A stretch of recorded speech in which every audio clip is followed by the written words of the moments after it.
Because He loved me, my Savior died on the cross, was crucified. There's too many TV preachers that think it's all Porsches and paychecks.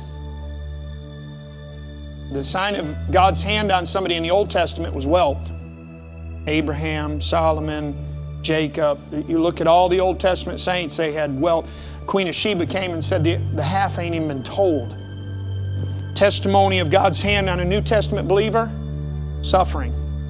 Paul said that I may know Him and the power of His resurrection and the fellowship of His suffering, being made conformable unto His death. Church isn't just here. The church is believers. Ecclesia, called out body of believers. You can still have a church without a building. So I believe a Christian ought to be a producer. They shouldn't be a consumer. But the spirit of the day that we're living in is consumption, isn't it? It is extremely difficult days. And God help the people that use children to push their cause that is so anti-God. And so we live in difficult days, and it's not climate that we are destroying for our children. But can I say this? It's rather Christ and Christianity that's getting destroyed. But from a loving heart and a compassionate spirit, I beg you that your lack of continuing will manifest itself in your children. Mom, Dad, teach your kids to be thankful.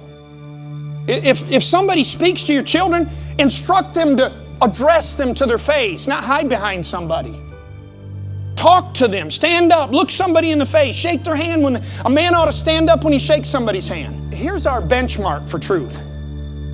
As Christians, and I'm not talking about the world, I'm talking about a Christian. Absolutely clueless. Mom, Dad, you ever said this to your children? Raised in a Christian home now. You ever said to this to your children, what in the world has gotten into you? And they look at you like, what? And the point you're trying to make is, where did you learn that from? That's not what we taught you. We didn't teach you that in home. We didn't teach you that at the house. Where did you get that from? Where in the world did you come up with that theology from? And the fact of the matter is, most of the time they come up with it because Mom and Dad never laid a foundation for them to continue in something. Do you know why most children don't continue? Because Mom and Dad are hypocrites.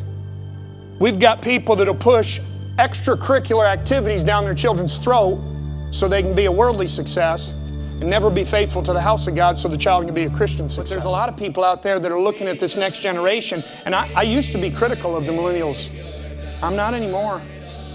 I started realizing, listen, they're that way because they were raised by the worst generation ever of parents.